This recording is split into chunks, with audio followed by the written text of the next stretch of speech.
हमारा, ध्यान से सुनिए, अगला जो टॉपिक है हमारा ये भी अभी कंप्लीट हो जाएगा और ये भी बहुत अच्छा सा टॉपिक है। कई बार ये जो अभी पढ़ा है ये एकदम याद हो जाना चाहिए आपको। VD बराबर e by m into tau, बोलिए एक बार, VD बराबर e by m into tau, VD बराबर e by m into tau. Next आगे बढ़ते हैं। अगला जो टॉपिक है हमारा वो है रिलेशन बिटवीन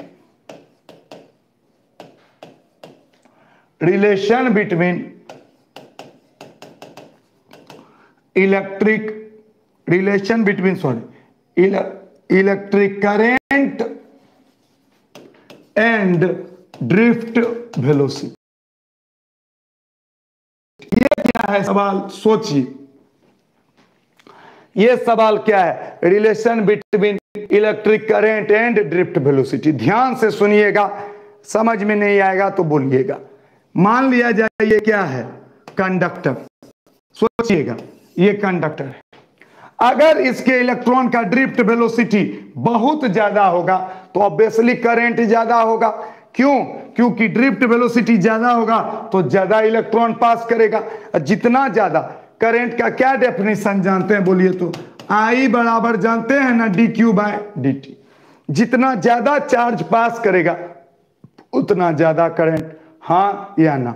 तो I इक्वल टू क्या हुआ? dq by dt। कोई confusion? I equal to dq bye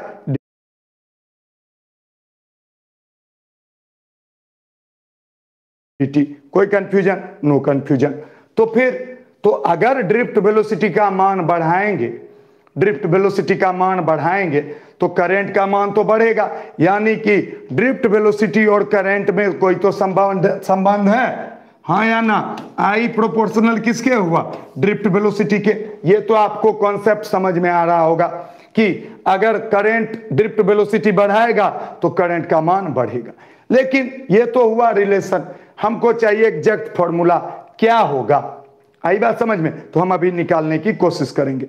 और फिर देखिए, याद कीजिए, पिछले में भी हम आपको बेसिक कॉन्सेप्ट पे समझाए थे, इसको भी हम बेसिक कॉन्सेप्ट से समझाएंगे। समझ के देखिए आप क्या क्या जानते हैं।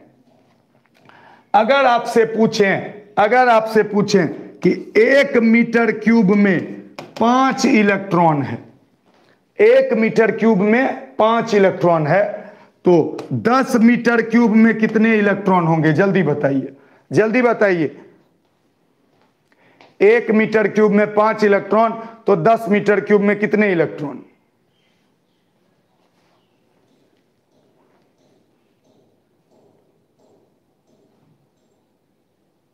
जल्दी।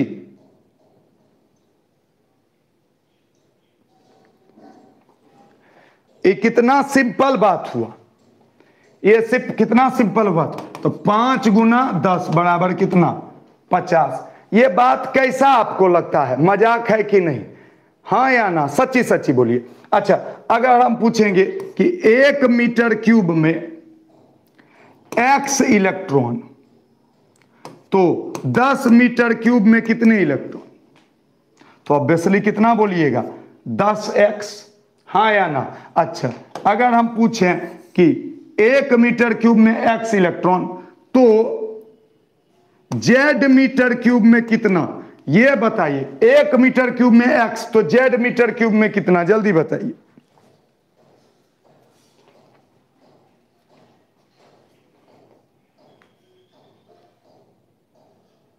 z में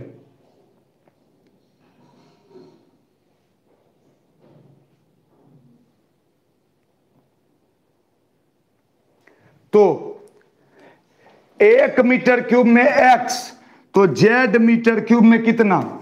zx, हाँ या ना? सोचिए। अच्छा, आपको लग रहा होगा कितना मजाक सा चीज पूछ रहा है, हाँ या ना? यही बात है खासियत कि आपको सारा चीज हल्का ही पूछेंगे, चीज अच्छा प्रूफ कर देंगे। इतना में कोई कंफ्यूजन? तो आप क्या किए? टोटल इलेक्ट्रॉन निकालने के लिए आप क्या किए बोलिए तो? टोटल इलेक्ट्रॉन निकालने के लिए क्या किए? वॉल्यूम गुना number of electrons per meter cube. Number of electrons per meter cube. तो आपको पढ़ाए हैं एन क्या है, number of electrons per unit volume सिखाए थे। एन क्या है, number of electrons per unit volume. तो 1 मीटर क्यूब में एन, 1 मीटर क्यूब में कितना एन, तो जेड मीटर क्यूब में कितना जेड एन, भी मीटर क्यूब में कितना भी एन, यानी कि वॉल्यूम गुना एन। तो टोटल नंबर ऑफ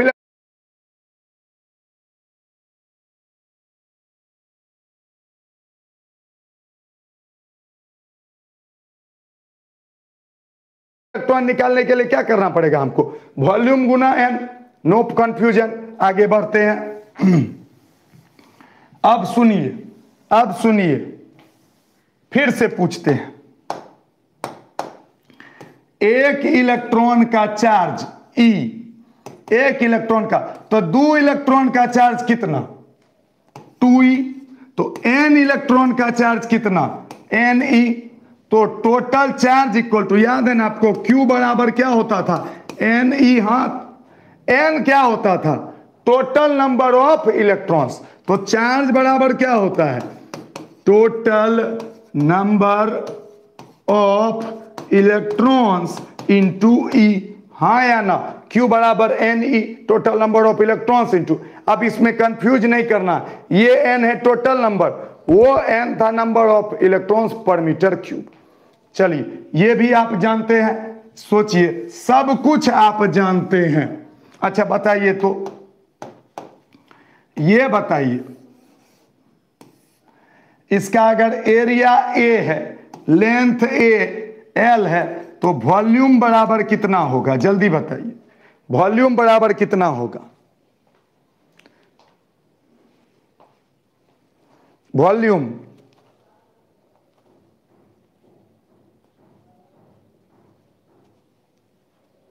जल्दी, ज्यादा आदमी आना चाहिए answer. Very good,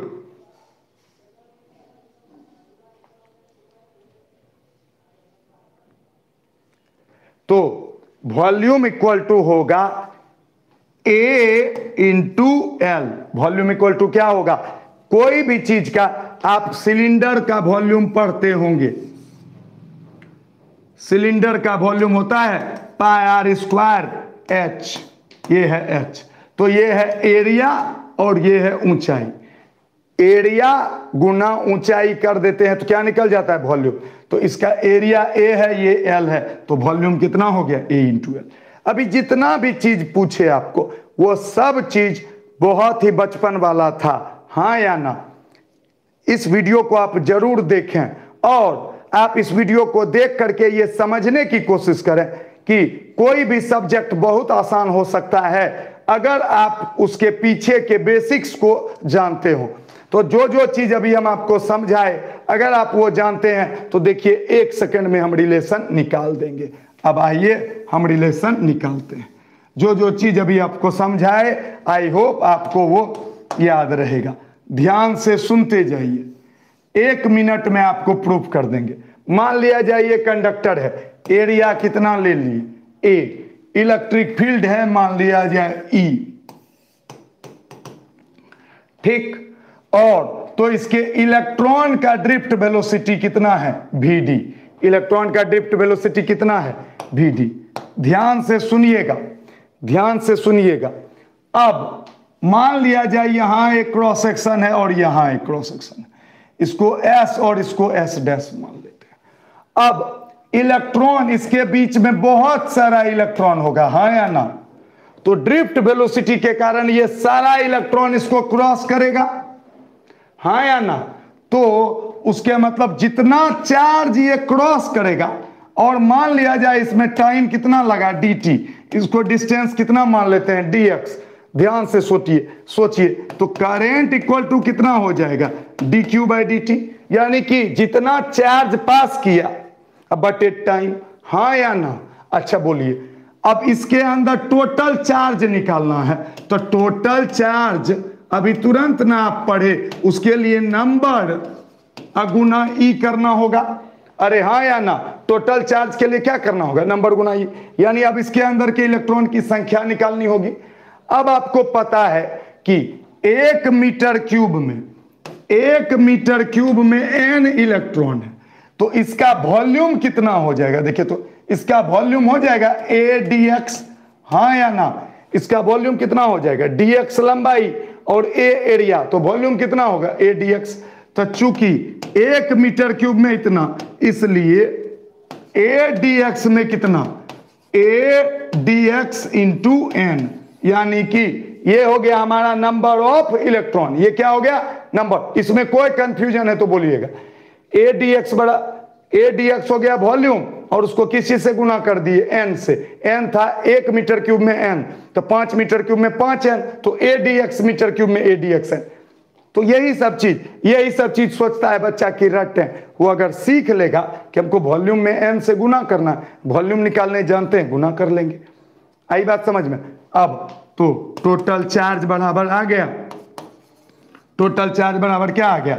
AdX into n। ये तो हो गया संख्या, और साथ में क्या? E। कहानी खत्म, पुट कर देंगे AdX NE/dt। बात समझ गए? और वेलोसिटी Vd बराबर लिख सकते हैं dx/dt। Vd बराबर क्या लिख सकते हैं? या आप ऐसे भी लिख सकते हैं, ऐसे भी लिख सकते हैं। देखिए दूरी वेलोसिटी है Vd, टाइम है dt। दूरी, तो दूरी बराबर क्या होता है? चाल गुना समय। तो चाल हमारा क्या हो गया? Vd, और समय कितना हो गया? dt। तो पुट कर दीजिए भैया, तो A Vd dt NE/dt, dt cancel, तो I बराबर आ गया NEA/Vd। I बराबर क्या आ गया? NEA/Vd। N number of free electrons per unit volume, E charge, A area, Vd। आप पूरा चीज देखिए, पिछले में जो चीज अभी से पहले बेसिक बात बताए थे, उसी पे ये आधारित है या नहीं? हाँ या ना?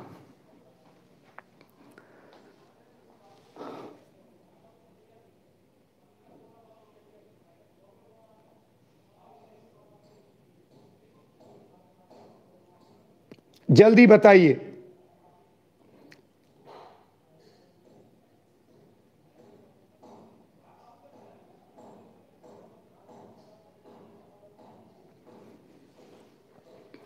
ठीक, तो इसमें क्या क्या किए?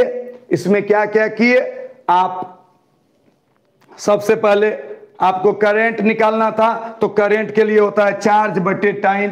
तो टोटल चार्ज का मान निकाल लिए, टाइम से भाग दे दिए। सिंपल सा बात है, टोटल चार्ज का मान निकाल लिए, टाइम से भाग दे दिए। बोलिए टोटल चार्ज। तो अब इसके अंदर जितना चार्ज था, तो चार्ज के लिए चाहिए इलेक्ट्रॉन की संख्या, तो पहले इलेक्ट्रॉन की संख्या निकाले, उसमें E से गुना किए, आ गया चार्ज का मान पुट कर दिए, टाइम पुट कर दिए। dx/dt को Vd लिख सकते हैं, या dx को Vd इंटू dt लिख सकते हैं, dt कैंसल, I बराबर है। तो आप एकदम ब्रेन को फिक्स कीजिए कि नहीं भैया, ये बहुत सिंपल सा बात है कि हमको टोटल चार्ज निकाल लेना है और चार्ज को टाइम से भाग दे देना है। तो अगर ये आपको क्लियरली समझ में आ गया, तो अब हम इसका थ्योरी दिखा देंगे। ठीक है, क्लियर है? आगे बढ़ते हैं। किया हुआ है सब कुछ, देखिए relation between electric current and drift velocity. गौर से देखिए, कहते हैं let a conductor of cross section area A. एक कंडक्टर माने जिसका cross section area A, an electric field applied on it. Electric field इस पे अप्लाइड है, ठीक है। So electrons are drifting with velocity Vd। Electron Vd velocity से जा रहा है, ठीक। Number of free electrons is n per unit volume, charge E। When electrons are drifting, then dt time all the electron between s dash cross section crosses s dash है, ये है s dash। ठीक है, ऐसे जा रहा है। उसमें हम ऐसे बताए थे, इसमें ऐसे कोई बड़ा बात नहीं, तो ऐसे जा रहा है। इलेक्ट्रिक फील्ड ऐसे है तो इलेक्ट्रॉन इधर जाएगा, इलेक्ट्रिक फील्ड इधर होता है तो इलेक्ट्रॉन, कोई दिक्कत, एस डैश, ठीक है। तो आई बराबर total charge passed by total time D Q by D T, D Q number of electrons into E, number of electrons निकाल लिए N into volume, N A D X, D X बराबर V D into D T, put किए I बराबर N A V T. जल्दी लिखिए इसको।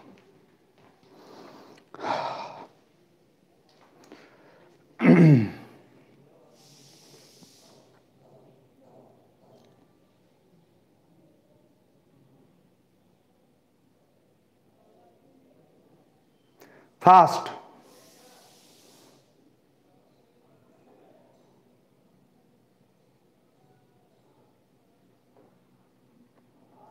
जितने भी अच्छे स्टूडेंट्स हैं उनसे रिक्वेस्ट है कि वो चैट तभी ओपन करें जबकि हम आपको बोलें कि इस क्वेश्चन का जवाब दीजिए, उससे पहले चैट ओपन ना करें।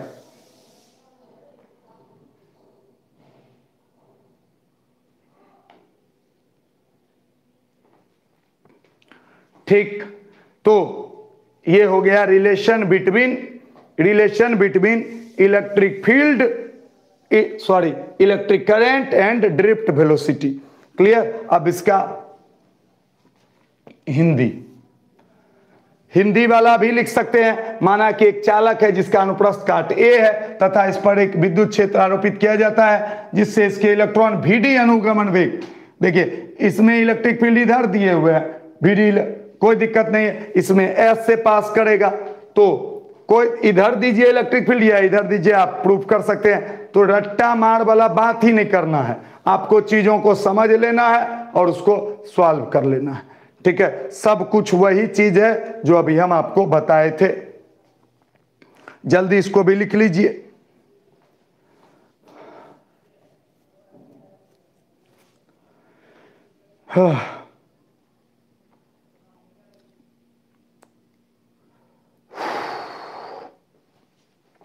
हो गया।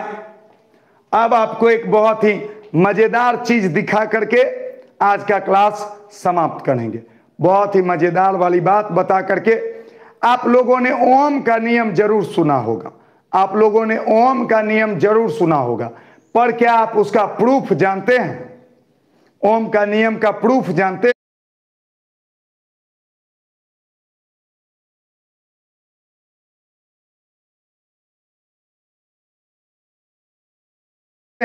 तो अभी हम 1 मिनट में आपको ये चीज समझा करके खत्म करेंगे, जिस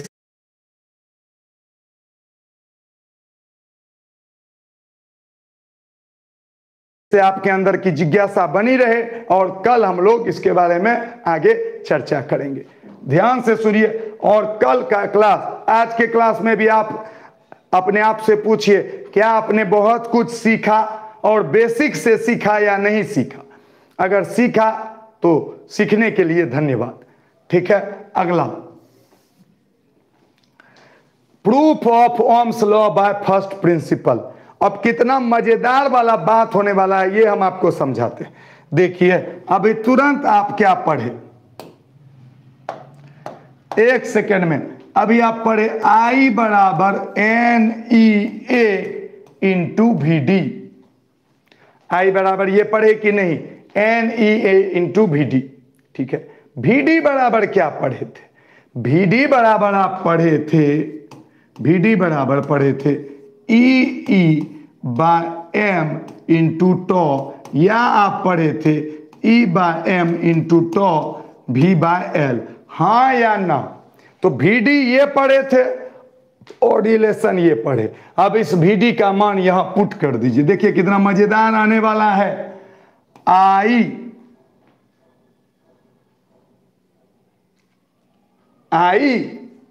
कोई दिक्कत, equal to I equal to, गौर से देखना मेरे दोस्त, NEA VD के जगह पे उठा के पुट कर दीजिए, E बाय M इंटू टॉ V बाय L। अब इसको देखिए तो I बराबर क्या लिख सकते हैं? NE square. देखते जाइए क्या, अच्छा सच सच बताइए, इसको यहां उठा के रखना बहुत भारी बात है, सच सच बोलिएगा। नहीं है, आप रख दिए। अब इसको सॉल्व करना क्या भारी बात है? नहीं है। N E square M into tau, बाद में बच गया ए बाय एल और इंटू भी। अब इसको इधर कर दीजिए, इसको इधर कर दीजिए, तो क्या हम लिख सकते हैं? लास्ट बात, I into M by N E square बटे टॉ, ये इधर गया तो ऊपर गया एम, नीचे आया tau, L by A equal to भी। अब याद कीजिए ओम का नियम क्या था? भी बराबर आई आर। अरे हाँ या ना, याद है? जानते हैं मेरे मित्रों, यही है आपका आर, ठीक है, यही है आपका रेजिस्टेंस। तो this quantity is called R, so it is proved भी इक्वल टू आई आर। इसी राशि को बोला जाता है रेजिस्टेंस। इसी राशि को क्या बोला जाता है? रेजिस्टेंस। तो फॉर्मूला प्रूफ हो गया भी इक्वल टू आई आर। अब आप सुनिए, आप सुने होंगे ओम के नियम में कि एट कांस्टेंट टेम्परेचर, सुने होंगे, at constant temperature current in the conductor is directly proportional to the potential.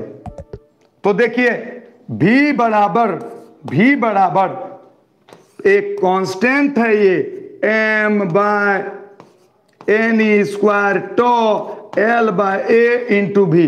This is called constant. और ये कांस्टेंट कब होता है? जब टेम्परेचर फिक्स होता है। जब टेम्परेचर फिक्स होगा तो मास ऑफ इलेक्ट्रॉन तो कांस्टेंट है, चार्ज ऑफ इलेक्ट्रॉन कांस्टेंट है, number of free electrons constant है, एरिया कांस्टेंट है, एल कांस्टेंट है। अगर टेम्परेचर कांस्टेंट होगा तो टॉ भी कांस्टेंट होगा, और ये पूरा चीज कांस्टेंट हो गया तो भी डायरेक्टली प्रोपोर्शनल किसके हो गया? आई के। भी डायरेक्टली प्रोपोर्शनल किसके हो गया? आई के। तो भी डायरेक्टली प्रोपोर्शनल आई होना यानी ओम्स लॉ का प्रूफ होना। तो this is the proof of Ohm's law by first principle method, इसको कहते हैं। तो आज तक आप ओम का नियम पढ़ते थे, हमने ओम का नियम प्रूफ अभी समझाया, दिखाया। कुछ नहीं करना है, बीडी का मान यहां पुट कर देना है, प्रूफ हो जाएगा। जो बच्चा ये समझ लेगा ना कि कुछ नहीं करना है, बीडी का मान यहां रखना है, प्रूफ हो जाएगा, जाते कर लेंगे, वही है रियल स्टूडेंट। तो थैंक यू सो मच जुड़े रहने के लिए। और एकदम रिक्वेस्ट है लाइव में जुड़े। हो सकता है कि बाद में आपको वीडियो ना मिले, ऑफलाइन में भी ना मिले, आपको पछताना पड़े। ठीक है, गलती ना करें। Bye bye, thank you so much.